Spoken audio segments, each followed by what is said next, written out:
Installing a glass tile backsplash is a great way to update your kitchen with a clean, sophisticated look. Hi, I'm Jess Oppenheimer for Homeclick.com. Today I'm here with my friend Hayden Singer. He's a professional tile setter, and today we're going to create a custom glass tile backsplash. We'll be tiling a little over 30 square feet, so I've ordered 34 square feet of tile. Ours come in square foot mats on a mesh backing. We'll also need acrylic tile adhesive, a roll of fiberglass tape, an electric drill with a Phillips head screwdriver bit, a few dozen 3-inch drywall screws, a measuring tape, a square, a drywall knife, a grease pencil, a 6-inch putty knife, a screwdriver, an 1/8-inch square notch trowel, a margin trowel for working in narrow spaces, unsanded epoxy grout, a tiling float, spacers, a wet saw which can be rented from home improvement centers, a towel, and a bucket of water and several sponges. Before you begin, make sure to turn off the power to the outlets in your kitchen. The first step is to prepare the wall surface. It's important to get all the loose debris, like paper and old glue, cleaned off the wall. Next, find the wall studs and drill your 3-inch screws into them, about 1 every 4 inches. You'll be amazed at how much this simple step will tighten up the drywall. Use fiberglass tape to reinforce corners and any weak or broken areas of drywall. Finally, apply a very thin layer of your tile adhesive to the wall and let it dry. This is called parging. The adhesive penetrates into the paper of the drywall and fuses it together, making it more rigid. Now we can start tiling. To give the backsplash a nice finished look, we'll create a vertical border using a single row of tile. To set this border, Hayden centers a single row, then cuts 2 individual tiles from the top and bottom spaces. Next, using your trowel, spread the adhesive evenly over the wall surface. We're using an 1/8-inch notch trowel here because our tile is thin. For thick glass or tile, use a 3/16 notch. Press the tile into the adhesive from the bottom up. Use your float to tamp the tile in securely and evenly.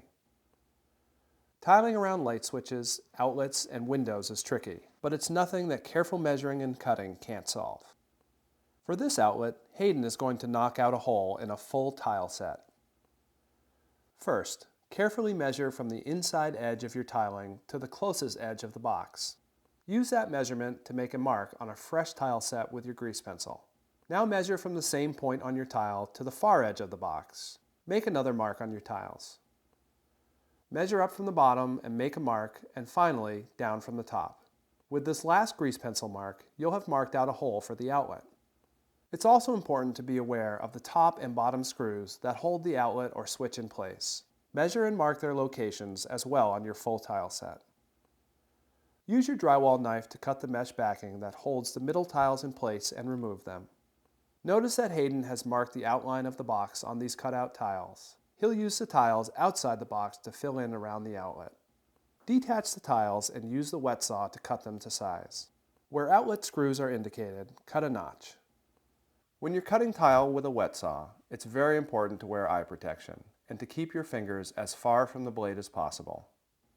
Now place the tile on the wall. The hole in the tile set will fall right over the outlet.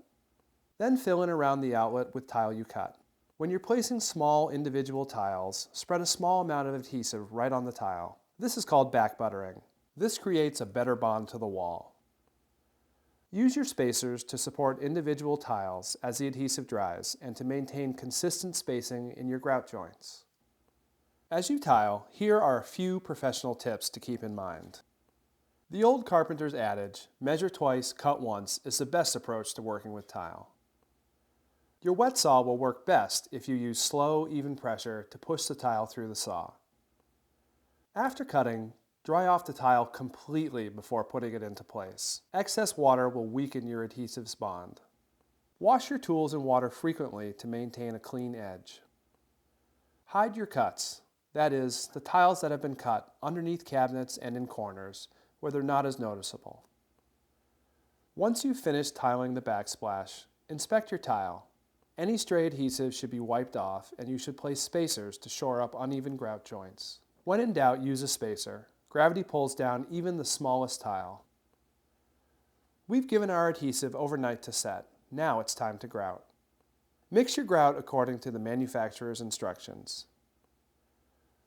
Then, using your rubber float, press the grout into the joints. Use the edge of your float to lightly lift off any excess grout. Wipe off with a damp sponge and then move on to a new area. We've used moisture-resistant epoxy grout, so we don't need to seal it, but always check with the tile manufacturer for their adhesive, grout, and sealer recommendations. Thanks for watching. For more information and to check out all the best brands for your home, visit us on the web at homeclick.com.